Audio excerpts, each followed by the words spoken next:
Բարև ձեզ, սիրելի հեռուստադիտողներ, այսօր Սուրբ Սարգսի տոնն է, Սուրբ, որը ապրել է 4-րդ դարում,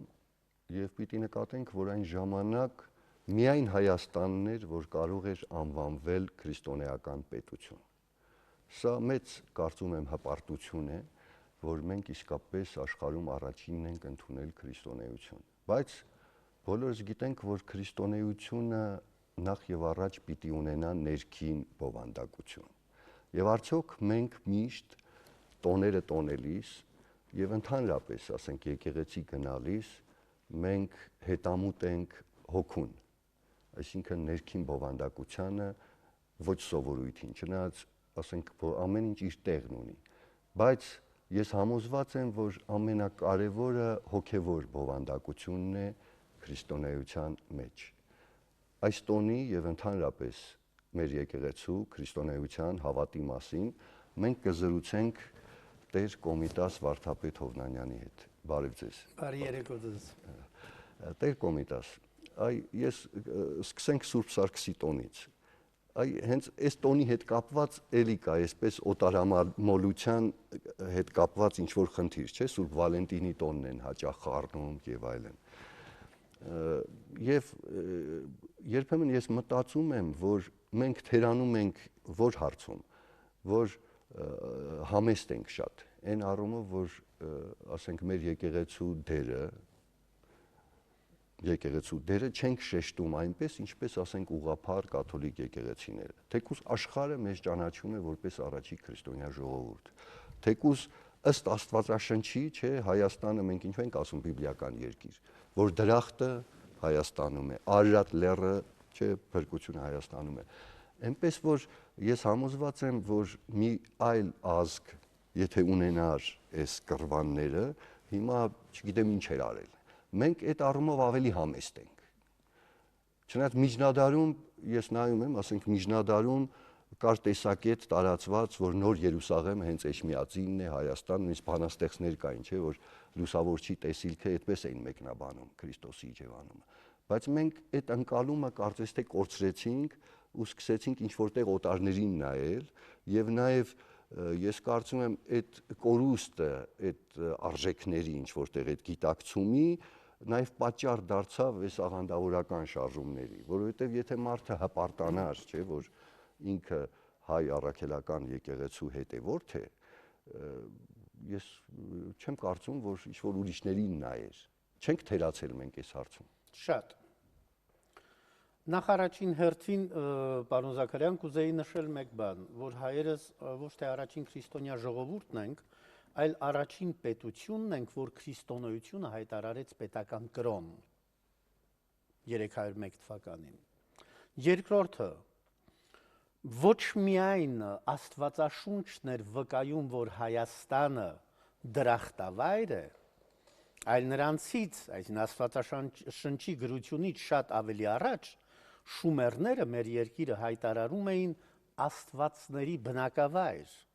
Եվ այս գաղափարին մենք հանդիպում ենք Բերոսոս պատմիչի կողմից հաստատված նրա գրքում,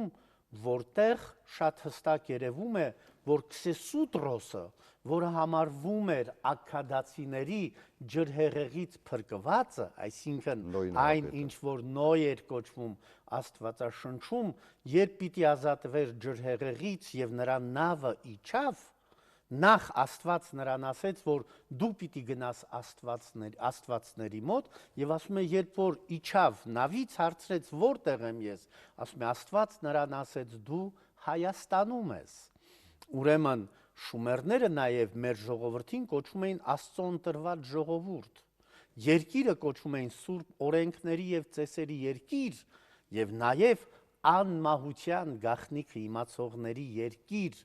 Ուրեմն այս բոլորը այսօր մեր ժողովրդի մեջ դժբախտաբար, չասեմ վերացել է, բայց այնքան է անտեսված, որ մենք կորցրել ենք մեր բուն դեմքը, դիմագիծն ու կերպարը։ Եվ ես կարծում եմ այս իմաստով մենք բավականին ազդեցություն ունենք գրած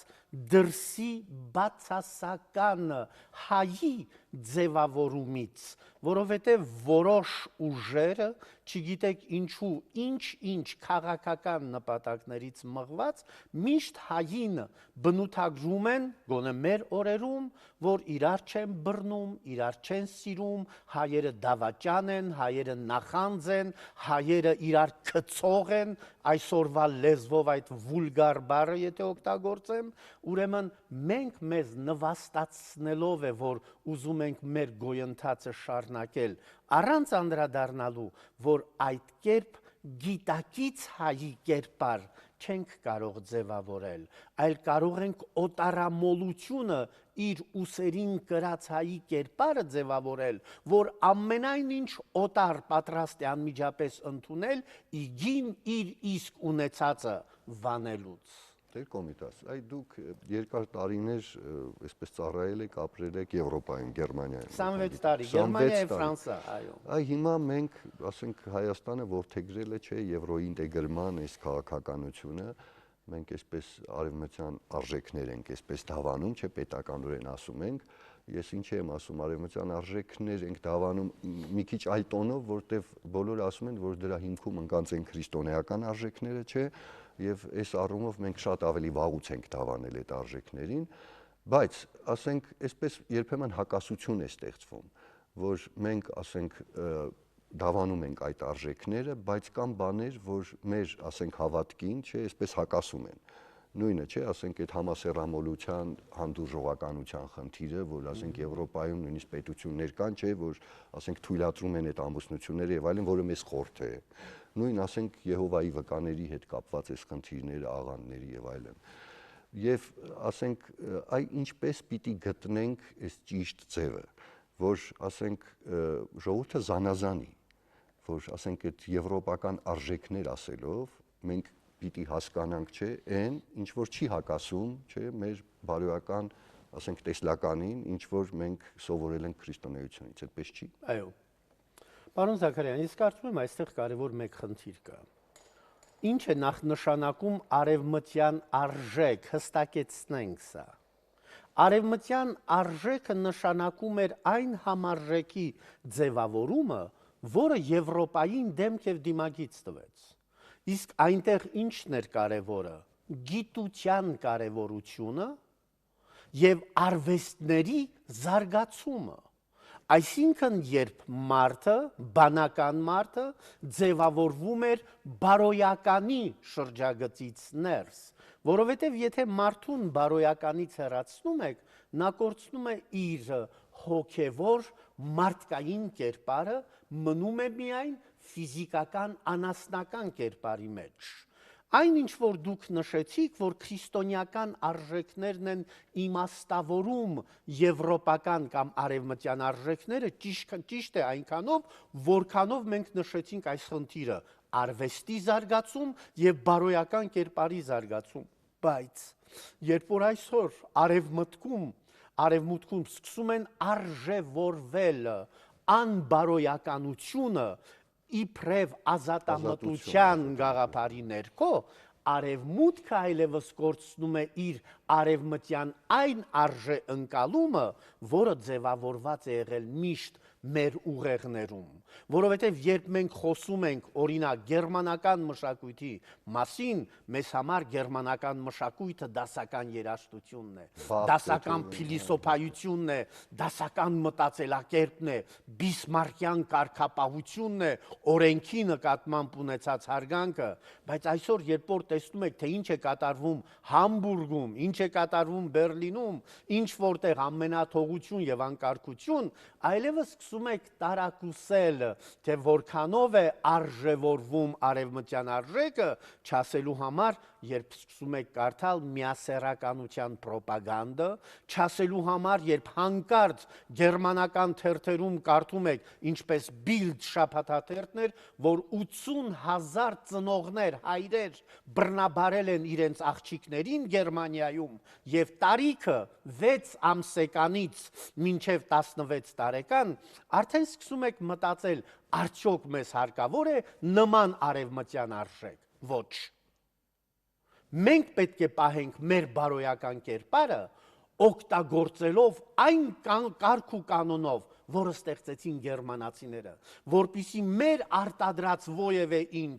լինի այն մակարդակին, որը ցանկալի է մեզ։ Օրինակ, երբ երազ մեքենա էինք արտադրում, մենք գոնե պիտի դա հարցնեինք Volkswagen-ի մակարդակին եւ ոչ թե թողնեինք այն մակարդակի վրա, որ մարդը մինչև հասներ Սևանալիչ, կարիք ուներ մեքենան կրկին անգամ վերանորոգելու։ Ուրեմն տեսնում եք, արևմտյան արժեքը անբարոյականությամբ չի ընկալվում, արևմտյան արժեքը բարոյականությամբ է ընկալվում։ Այն, ինչ մենք հայերս դարեր շարունակ կրողներն ենք եղել դրա։ Պատկերացնում եք, Գերմանիայում, երբ ուսումնասիրում էի բավարացիների հայկական ծագումը, այնտեղ բավարացի իշխանները, օրինակ 16-րդ դարի մի գործ կա, որը շարադրել է, ուրեմն Յոհանես Թուրն Մայեր անունով մեկը, որի լատինական անունը հայտնի է որպես Ավենտինուս, որը համարվում է Բավարիայի պատմության նախահայրը։ Այնտեղ, ասում է, երբ որ Հերցոգը, Վիլհելմ եւ Լյուդվիգ եղբայրները Բավարիայի խոսում էին իրենց ծագման մասին, հպարտությամբ էին նշում, որ իրենք ծագումով Հայաստանից եկածներ են։ 16-րդ դար։ Երբ որ կարդում եք ամենահնագույն, ուրեմն գործերից մեկը, որը կոչվում է հայտնի է ֆրանսական տարբերակով Chanson de Roland, Ռոլանի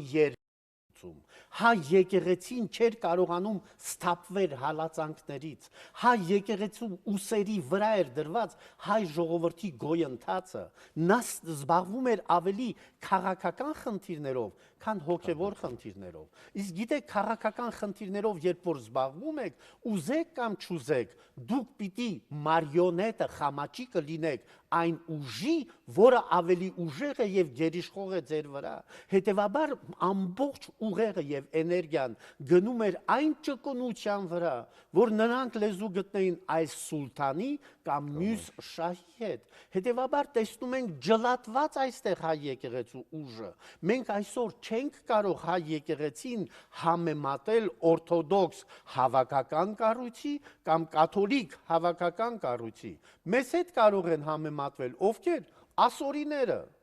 որով նույն ճակատագիրն ենք ունեցել նրանց հետ։ Մեզ հետ կարող է ղբդի եկեղեցին համեմատվել։ Հասկանում եք, ուրեմն այստեղ կարևոր մի խնդիր կա։ Երբ որ մենք խոսում ենք աղանդավորական շարժման մասին եւ նշում ենք պետության դերը, չգիտեմ, պետություն ասելով ինձ համար դա ամբողջությունն է, որի մեջ մտնում է ամեն ինչ։ Պետության կառույցի ամեն մեկ անդամ մասնիկն է հայ իրականության, հայ ժողովրդի։ Ուրեմն ամեն մեկ անհատին արժևորելով պիտի ձևավորենք նրան այնպես, որ նրա մեջ օտարամոլություն եւ օտարի ոչ ճիշտ բարքերը երբեք բույն չդնեն։ Այսօր դժբախտաբար իրականությունը մեզ կանգնեցրեց այն ողբերգության առաջ։ Նախ մի հատ 20-րդ դարից սկսենք, հայկական ջարդեր,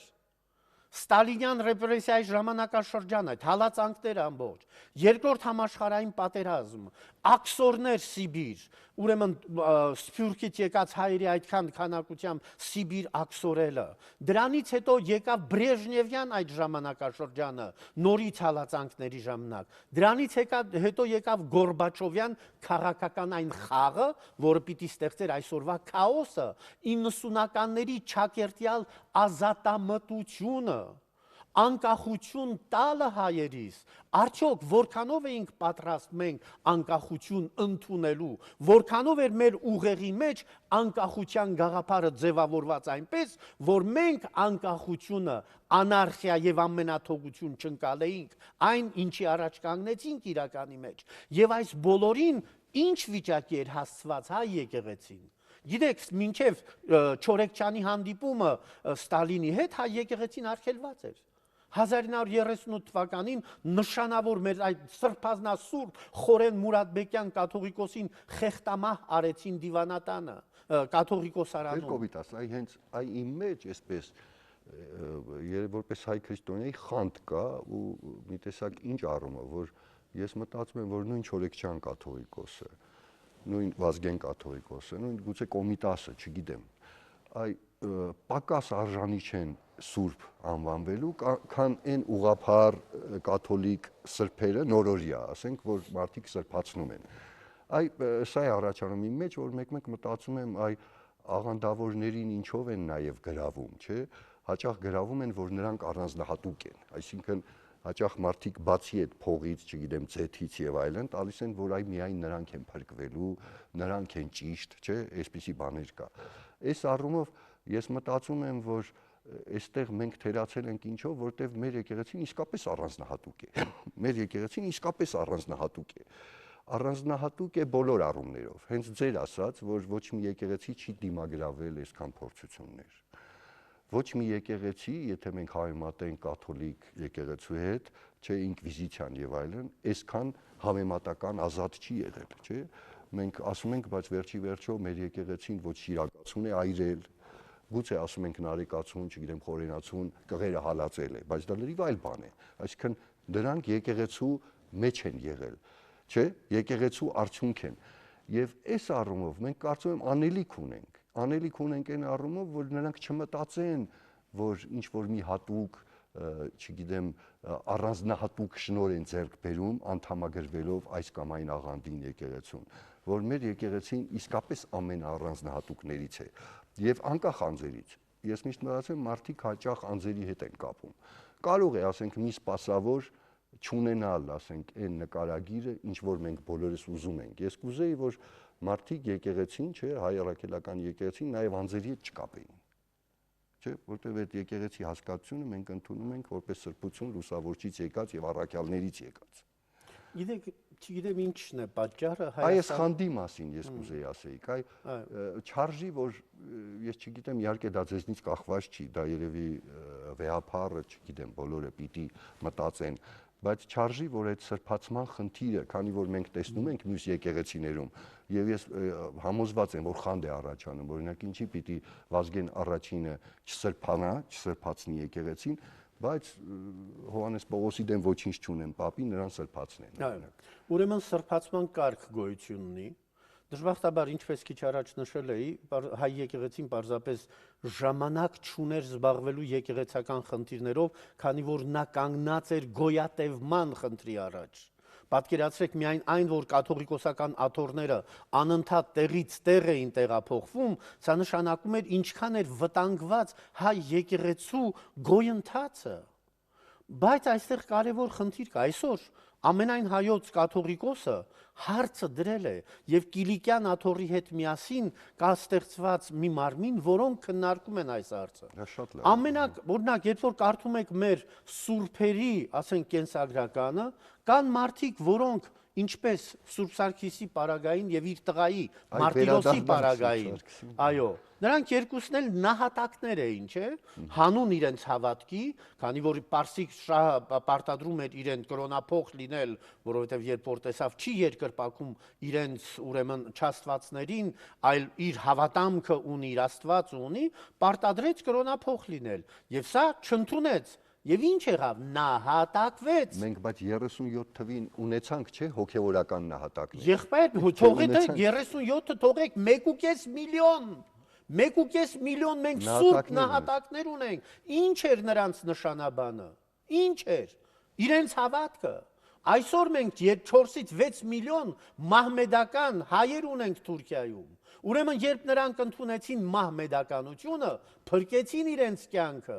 իսկ այս մարդիկ եթե ընդունեին մահմեդականությունը, երբեք պիտի կոտորվեին, բայց չընդունելով գիտեին ինչ մահ իմացյալ անմահություն է, կորցնելով քո հավատքդ, կորցնում ես քո դեմքդ, սա չեն գիտակցում մեր աղանդավորական շարժումների հետևորդները։ Ես ասել եմ, Աստված պաշտությունը դա միայն մարդ-Աստված հարաբերություն չէ, Աստված պաշտությունը հավաքական կյանքի ձևավորում է։ Դու այսօր կորցնում ես քո հավատամքդ, վաղը կորցնում ես քո ամբողջ էությունդ որպես հայ, ով ես դու։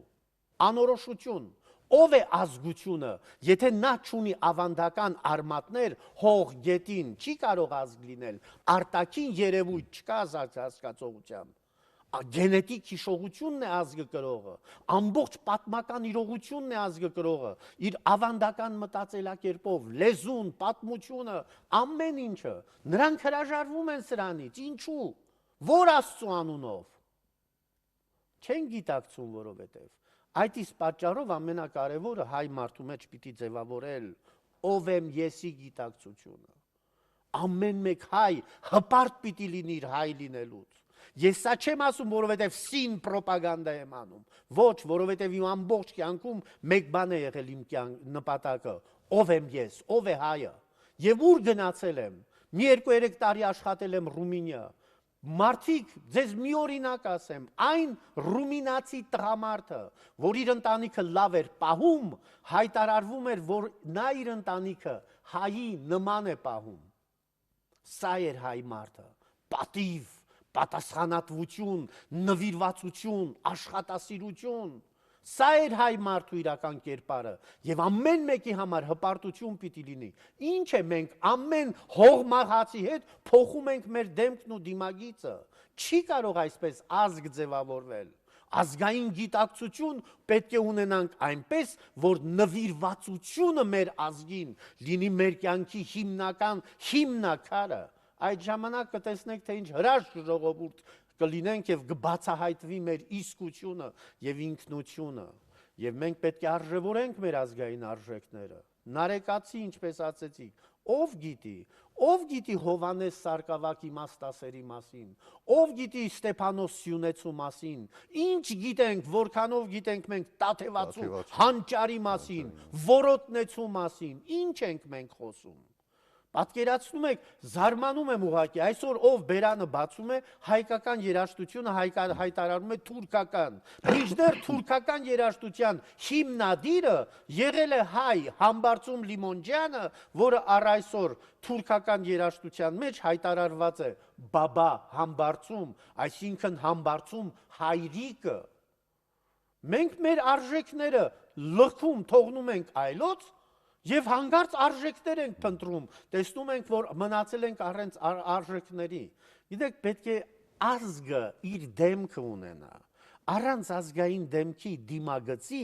անհնարին է հավաքականությունը ազգ հայտարարել, իսկ այդ բոլորը արմատավորված են մեր ինքնության սրբազան հողում,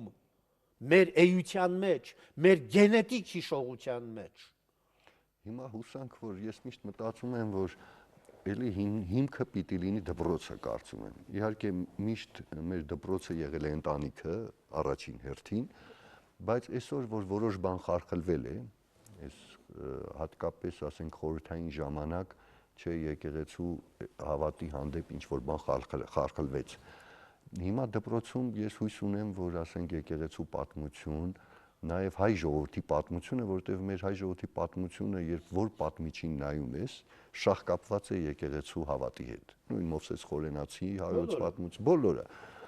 Ասենք, ես հուսով եմ, որ այս սերունդը, որ դպրոցում անցնելու է այդ պատմությունը, ոչ աղաղաղված, չէ, գաղափարապես նաև եկեղեցու պատմությունը, շահեկանորեն մեր սերնդից, որ մեծացել ենք խորհրդային միությունում, կտարբերվի։ Այդ հույսը ես ունեմ։ Իհարկե, եթե մենք այդ արժեքները չխաթարենք կեղծ, այն որ ասում ենք արևմտյան արժեքներ, այս կեղծ արժեքներով չխաթարենք Տեր Կոմիտաս, մեր ժամանակը այսպես շատ արագ անցավ, բայց ամփոփելու համար մեկ անգամ եւս ես կուզեի, որ մեր հեռուստադիտողը գիտակցեր, թե ինչ արժեք է կրում իր մեջ։ Հենց այս Սուրբ Սարգսի տոնին։ Գիտակցեր, որ ասենք մենք այն եզակի եկեղեցին ենք, այ դուք ինձ ուղեցիք, որ պետական կրոն, ոչ թե ժողովուրդ, բայց եթե ասենք նայենք խորենացուն Աբգար թագավորի թուղթար փրկիչ, ես կասեի նաև որպես ժողովուրդ, որ մենք իսկապես առաջի քրիստոնյա պետությունն ենք եւ պիտի հպարտանանք դրանով։ Պիտի հպարտանանք մեր եկեղեցիով, հայ առաքելական, մեր ժողովրդով, մեր սրբություններով եւ ձգտենք ներքուստ համահունչ լինել այդ արժեքներին, այդպես չի։ Շատ անշուշտ 100% այդպես է։ Գիտեք, կտրված անցյալի արժեքներից գալիք պատմություն չեք կարող ձևավորել, որովհետև անցյալն է, որ ձևավորել է ինձ այսօր, եւ անցյալը իմ մեջ կրելով է, որ ես վաղը պիտի ձևավորեմ ինքս ինձ որպես ազգ, որպես ազգություն։ Առանց դրա անհնարին է պատկերացնելը։ Եթե մենք չարժևորենք ըստ արժանվույն ըզմես,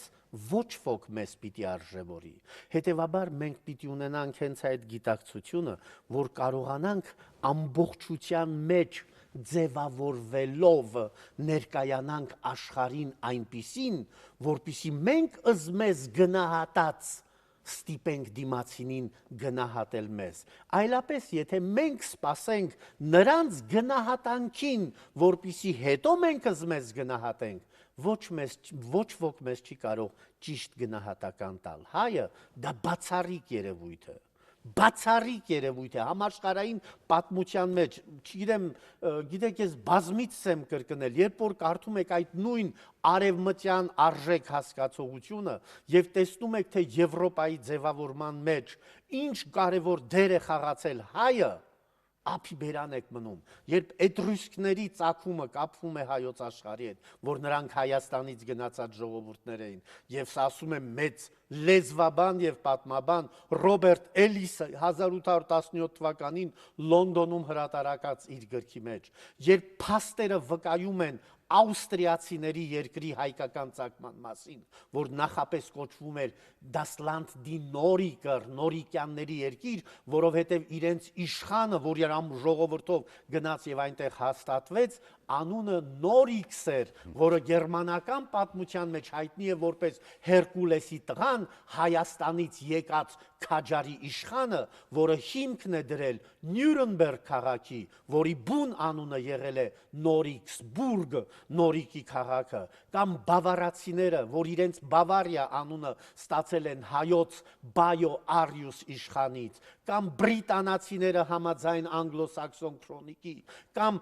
Չեխիայում գտնվող մորավիացիները, որ նախապես համաձայն Ավենտինուսի երկիրը կոչվել է Հերմենիա կամ Արմենիա եւ հետագայում Բայո Արիուսի մեծ տղայի անունով, որի անունը Բոհեմունդուս էր կամ Բոհեմ էր, անունը երկիրը կոչվել է Բոհեմիա, կամ գալերի արձանագրությունը, որ վկայում են, թե գալերը կամ գոլերը Հայաստանից գնացած ժողովուրդ են, այս բոլորը ինքնին խոսում է, թե ով ենք մենք, եւ սա ես ձեզ ասում եմ, օտար աղբյուրները հիմք ունենալով, գերմանական աղբյուրները, անգլիական աղբյուրները եւ ֆրանսական աղբյուրները։ Կոմիտաս, կներեք, որ ընդհատում եմ, շատ շնորհակալ եմ, որ եկաք, ափսոս մեր ժամանակը պարզվեց, որ քիչ էր, շատ շնորհակալ եմ, որ եկաք եւ հուսով եմ, որ մենք կվերագտնենք մեր կորցրած։ Աստված։ Հուսով եմ։ Շնորհակալ եմ։ Սիրելի հեռուստադիտողներ, մենք իսկապես պիտի վերագտնենք այն արժանապատվությունը, որ ինչ որ չափով կորցրել ենք եւ եթե մենք մեզ չհարգենք ու չգնահատենք, ոչ մեկը չի գնահատի։ Գնահատենք մեր արժեքները եւ ես կարծում եմ ամենամեծ արժեքը դա մեր հավատն է, մեր եկեղեցին։ Կհանդիպենք։